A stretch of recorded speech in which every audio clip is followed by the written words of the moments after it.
قل فانتظروا إني معكم من المنتظرين ثم ننجي رسلنا والذين آمنوا كذلك حقا علينا ننجي المؤمنين قل يا أيها الناس إن كنتم في شك من ديني فلا أعبد الذين تعبدون من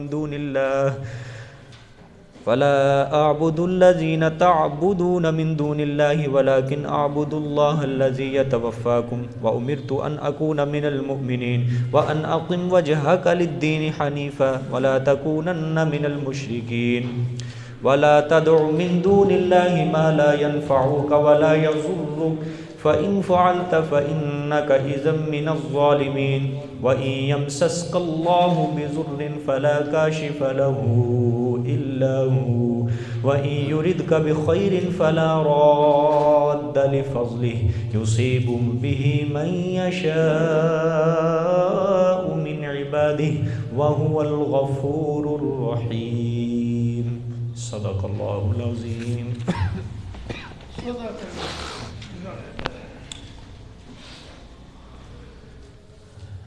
کل کے سبق میں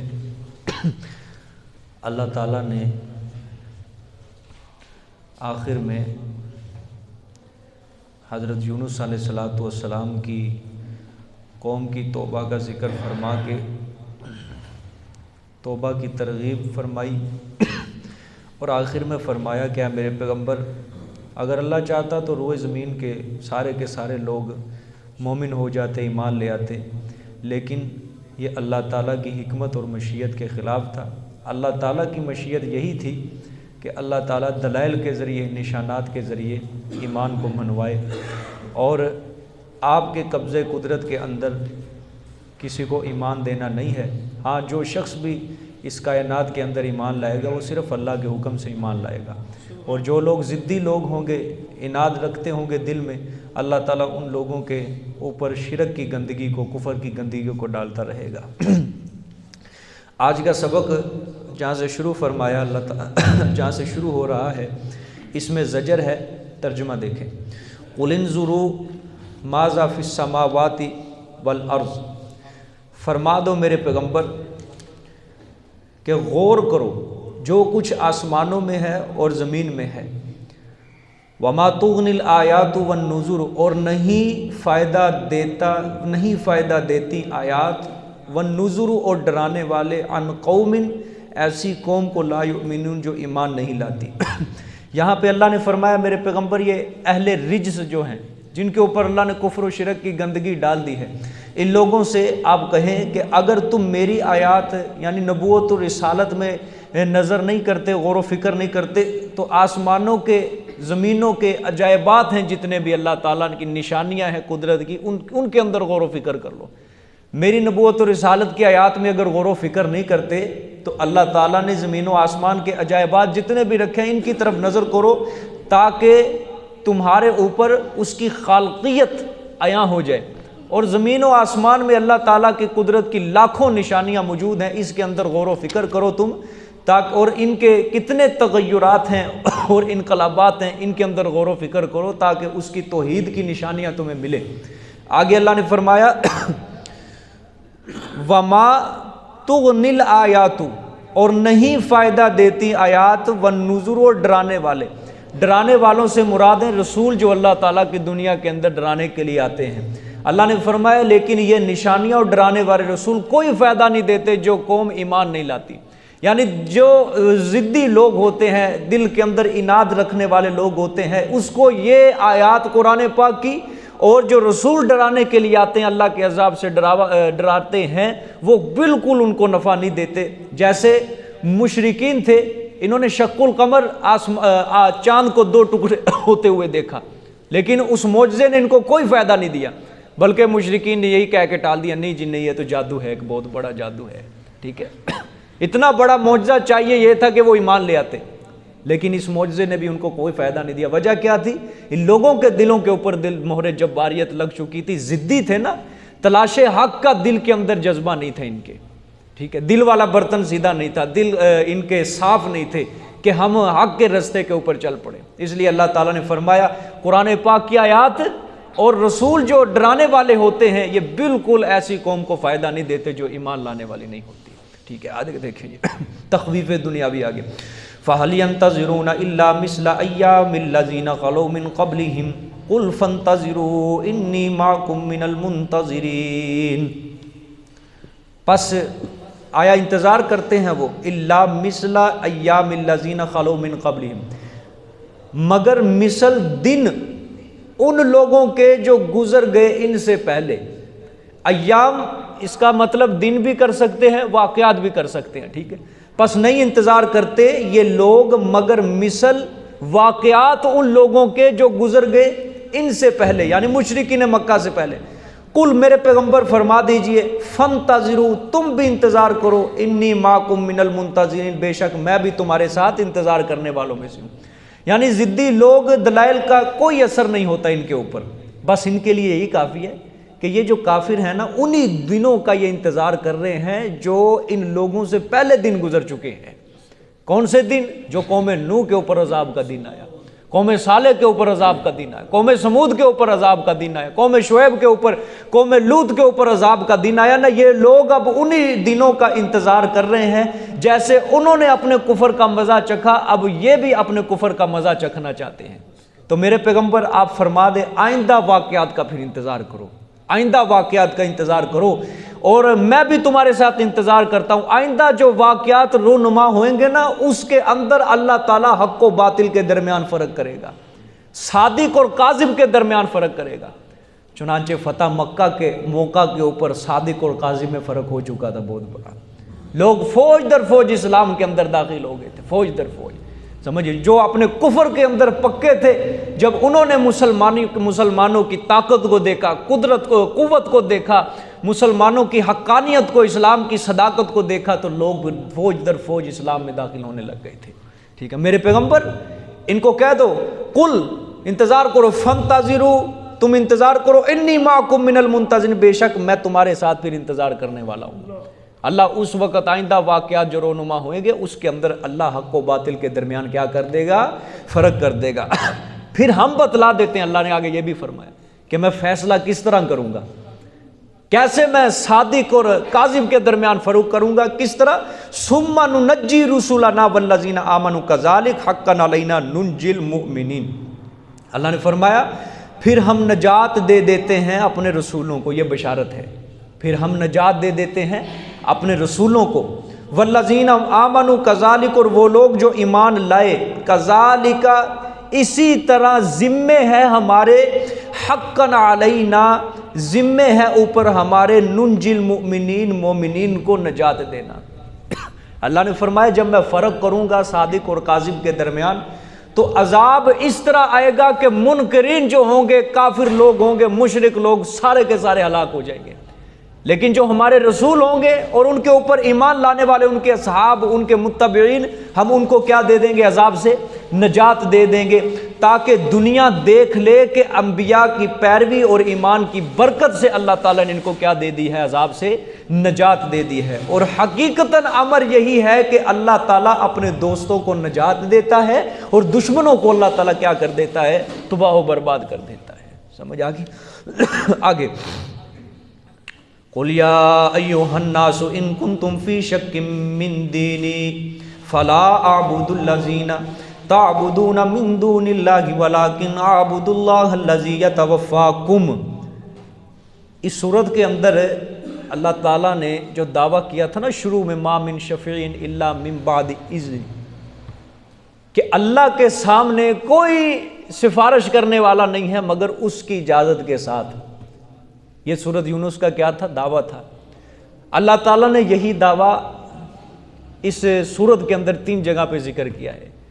ایک شروع میں مَا مِن شَفِيعٍ إِلَّا مِن بَعْدِ إِذْنِ، پھر دوسری جگہ وَيَقُولُونَ هَؤُلَاءِ شُفَعَاؤُنَا عِندَ اللَّهِ، یہ لوگ کہتے ہیں ہم جن کی عبادت کرتے ہیں یہ ہمارے سفارشی ہیں اللہ کے ہاں، حالانکہ اللہ کے سامنے کوئی شفیع غالب نہیں. دوسری جگہ وہاں ہے. تیسری جگہ اب یہ پھر اللہ تعالیٰ یہ دعویٰ تفصیلاً ذکر کر رہے ہیں. میرے پیغمبر فرما دو اے لوگو اگر تم شک میں ہو میرے دین کے بارے میں، میرے دین کے بارے میں کیا ہو شک میں ہو، آؤ پھر میں تمہیں خبر دیتا ہوں۔ کیا خبر؟ فلا اعبد الذین تعبدون من دون اللہ، پس نہیں میں عبادت کرتا ان ہستیوں کی جن کی تم عبادت کرتے ہو اللہ کے علاوہ۔ لات منات عزا حبل، جن کو تم مشکل کشا حاجت روا سمجھتے ہو، میں بالکل ان کی عبادت نہیں کرتا، نہ کولی نہ فیلی نہ مالی نہ منت منوتی نظر نیاز، کوئی میں ان کی عبادت نہیں کرتا۔ ولیکن اعبد اللہ الذی یتوفاکم، اور لیکن میں عبادت کرتا ہوں اللہ کی وہ ذات پاک جو تمہیں موت دیتا ہے، ٹھیک ہے، جو تمہیں کیا دیتا ہے؟ وفات دیتا ہے، موت دیتا ہے۔ آپ صلی اللہ علیہ وسلم کو حکم دیا کہ میرے پیغمبر آپ علی اعلان کہہ دیں، اگر اب بھی تم اس روشن دین کے بارے میں شک اور تردد کے اندر ہو، میرے دین کے بارے میں شک اور تردد کے اندر ہو تو خیر، مگر اس گمان کے اندر تم نہ رہنا، کبھی بھی یہ خیال نہ کرنا میں تمہارے باطل دین کی پیروی کرنے والا ہوں، بالکل یہ خیال نہ کرنا میں تمہارے مذہب سے بالکل بیزار ہوں، بالکل بیزار ہوں، میں دور ہوں، اس کی بالکل پیروی نہیں کروں گا۔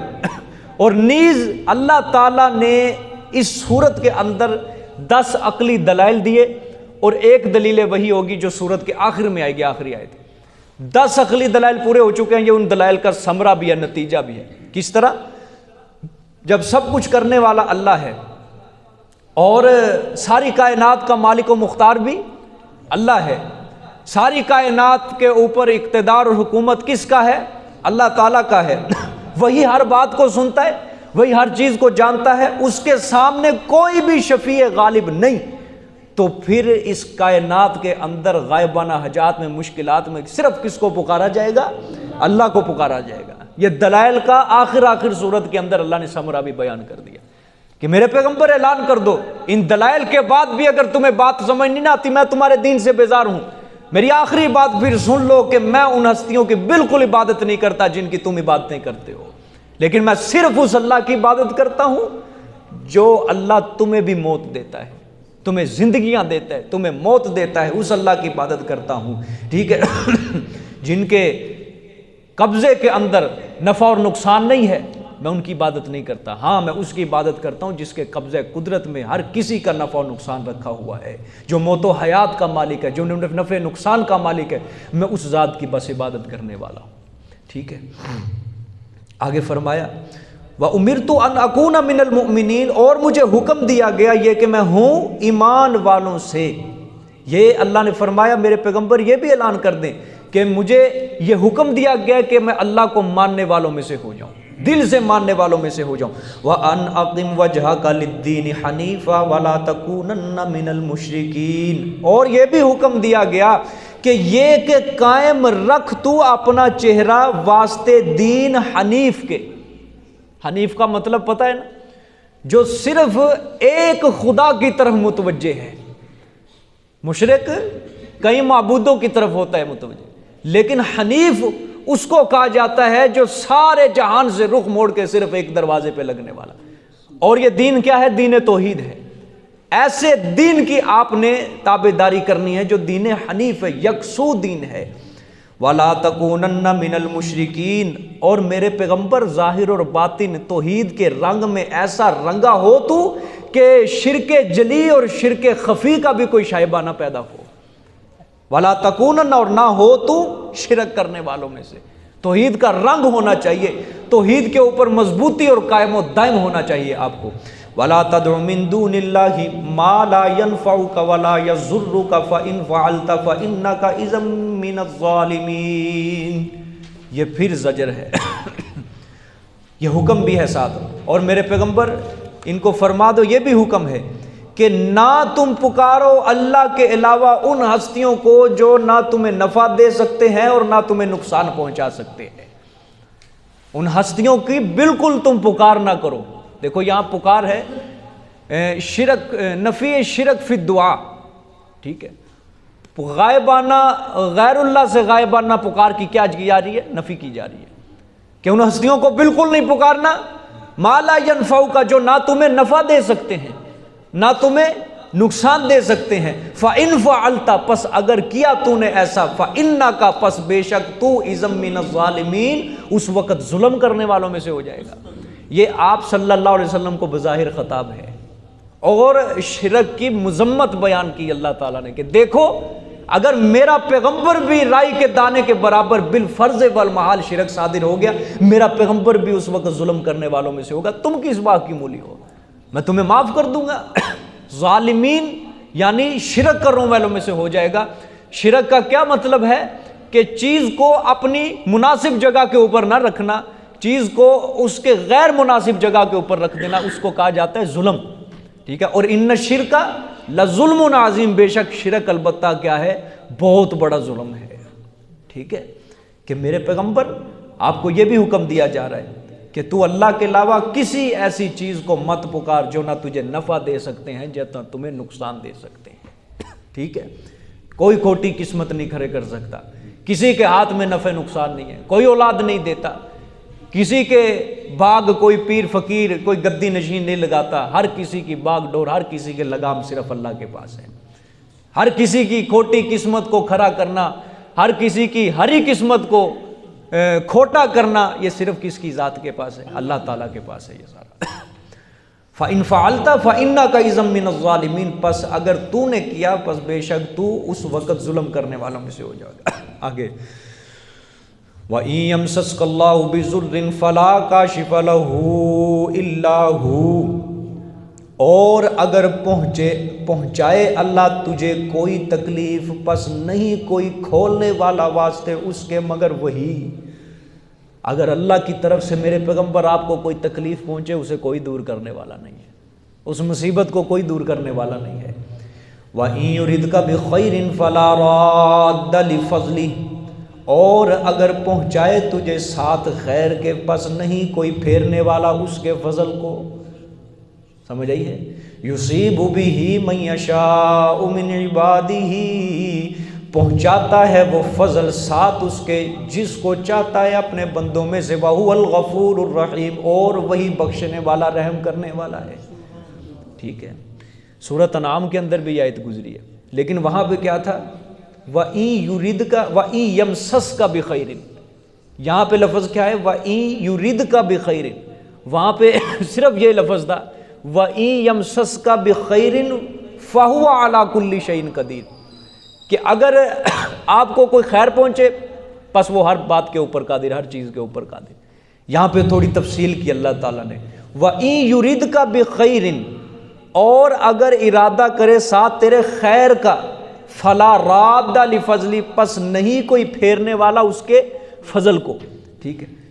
یہاں پہ اللہ تعالیٰ نے یہ تفصیل کی تھوڑی سی، اب یہ آپ کے سامنے واضح آئے تھے، دیکھ لو۔ اللہ تعالیٰ فرمانا چاہتے ہیں میرے پیغمبر نفع نقصان، اگر آپ کو کوئی مصیبت پہنچے، کوئی تکلیف پہنچے، کوئی محتاجی، کوئی تنگی آپ کو پہنچتی ہے تو اللہ کے علاوہ اس کو کوئی بھی دور کرنے والا نہیں ہے۔ اور اگر اللہ تجھے بہتری دے، بھلائی کا آپ کے ساتھ ارادہ کرے تو اسے روکنے کی مجال بھی کسی کے اندر نہیں ہے۔ یہ طاقتیں ساری، یہ طاقتیں قوتیں ساری کی ساری اللہ کے پاس ہیں۔ اگر آپ کو کوئی تکلیف پہنچے اللہ کی طرف سے، کوئی کرنیاں والے، کوئی بھرنیاں والے، کوئی فضلاں والے، کوئی کرما والے کوئی کام نہیں دے سکتے، اس تکلیف کو کوئی دور نہیں کر سکتے۔ آپ صلی اللہ علیہ وسلم کی حدیث ہے، آپ صلی اللہ علیہ وسلم نے فرمایا اگر ساری مخلوق مل کر بھی کسی بندے کو نقصان پہنچانا چاہے، اللہ راضی نہ ہو تو اس کا بال بھی بیکا نہیں کر سکتی، کوئی نقصان نہیں پہنچا سکتی رائی کے دانے کے برابر۔ اور اگر ساری مخلوق مل کر اگر کسی کو فائدہ پہنچانا چاہے، اللہ کی رضا نہ ہو تو ایک رائی کے دانے کے برابر بھی اس ایک بندے کو ساری مخلوق کو فائدہ نہیں پہنچا سکتی۔ بھئی اللہ طاقتوں والا ہے، اللہ قدرتوں والا ہے، فَهُوَ عَلَى كُلِّ شَيْءٍ قَدِيرٌ، اللہ ہر چیز کے اوپر قادر ہے۔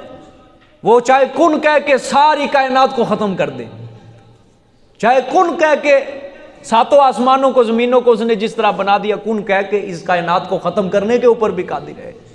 ایک حکم کے اوپر وہ سارے انسانوں کو ختم کرنے کے اوپر قادر ہے۔ سارے انسانوں کے اوپر آج دنیا میں جتنی مصیبتیں آئی ہیں، اللہ ایک حکم کے اوپر ساری مصیبتوں کو دور کرنے کے اوپر قادر ہے اللہ تعالیٰ، سمجھیں۔ اس لیے اللہ نے فرمایا میرے پیغمبر اگر آپ کو اللہ کوئی تکلیف پہنچائے پس اس تکلیف کو کوئی کھولنے والا نہیں، کوئی دور کرنے والا نہیں ہے۔ ہر تکلیف کو دور کرنے والی صرف کس کی ذات ہے؟ اللہ کی ذات ہے۔ اور ہر خیر اور بھلائی بندے کی، انسان کی، صرف کس کے پاس ہے؟ اللہ کے پاس ہے۔ یصیب بہ من یشاء من عبادہ، پہنچاتا ہے ساتھ اس کے جس کو چاہتا ہے اپنے بندوں میں سے فضل کو، فَهُوَ الْغَفُورُ الرَّحِيمُ، اور وہ بخشنے والا اور رحم کرنے والا ہے۔ جزاک اللہ جی، آج کے لیے اتنا سبق کافی ہے۔ انشاءاللہ کل یہ سورت بھی ختم ہوگی اور 7 سپارہ بھی ختم کریں گے، اور کوئی چھٹی نہ کرے۔ یہ ایک اعلان سن لیں،